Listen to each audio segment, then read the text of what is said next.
નમસ્કાર. આજરોજ હું હોસ્પિટલ કેર કમિટીના ચેરમેન વિનોદ પરમાર અને મારી ટીમ સાથે આજે અહીંયા કોર્પોરેશન ઓફિસ આવેલા અમે આવેદન આપવા કે ભાઈ કોર્પોરેશન સંચાલિત જેટલી પણ હોસ્પિટલો છે, ઇવન કોર્પોરેશન નહીં, દરેક ગુજરાત રાજ્યની જેટલી પણ હોસ્પિટલો છે બધામાં વર્ગ 3 વર્ગ 4માં આ લોકોએ કોન્ટ્રાક્ટ સિસ્ટમ મૂકેલી છે. કોન્ટ્રાક્ટ સિસ્ટમનો અમે વિરોધ કરતા જ આવ્યા છીએ અને કરીશું.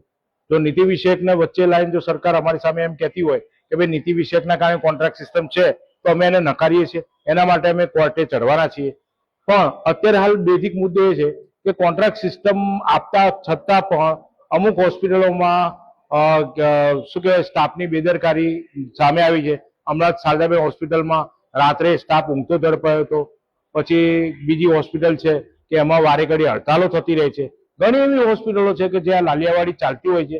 એટલે અમારો કહેવા મતલબ એ છે કે જો કદાચ તમે કોન્ટ્રાક્ટ સિસ્ટમ નથી કાઢી શકતા અત્યારે હાલ, બરાબર, એના સામે અમે કોર્ટમાં જવાના જ છીએ, તો એવા કોન્ટ્રાક્ટરોને આપો કે જે વ્યાજબી હોય. કારણ કે તમે લોકો આ જે કોર્પોરેશન હસ્તક જે હોસ્પિટલ એમાં 4 મહિના સુધી એ લોકોને બિલ આપવામાં નથી આવતા.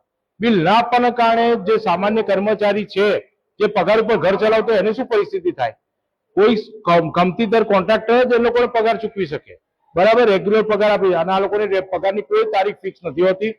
એટલે અમારે એના માટે એક આવેદન આપવા આવેલા કે કોઈ પણ નવા જો કદાચ તમે કોન્ટ્રાક્ટરોને આપવા માંગો છો તો એના માટે નિયમો હળવા લાવો તો એ કરી શકે, બરાબર. બાકી જૂના ખાઈ બદલેલા તો તમારી પાસે બેસવાના જ છે, કારણ કે ખાયકીની સિસ્ટમમાં ગોઠવાઈ ગયેલા જ હશે.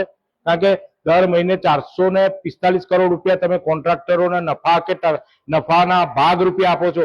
શરમ કરો સરકાર, શરમ કરો. એટલા રૂપિયા આ ગરીબોમાં વેચો, એ લોકોને કાયમી કરો અને ફિક્સ પગારમાં કરો, કોન્ટ્રાક્ટ સિસ્ટમ કાઢો. અમારી તો આ તમને વિનંતી છે, એના માટે આવેદન આપ્યું છે. જોઈએ કોર્પોરેશન શું પગલાં લે છે. આભાર.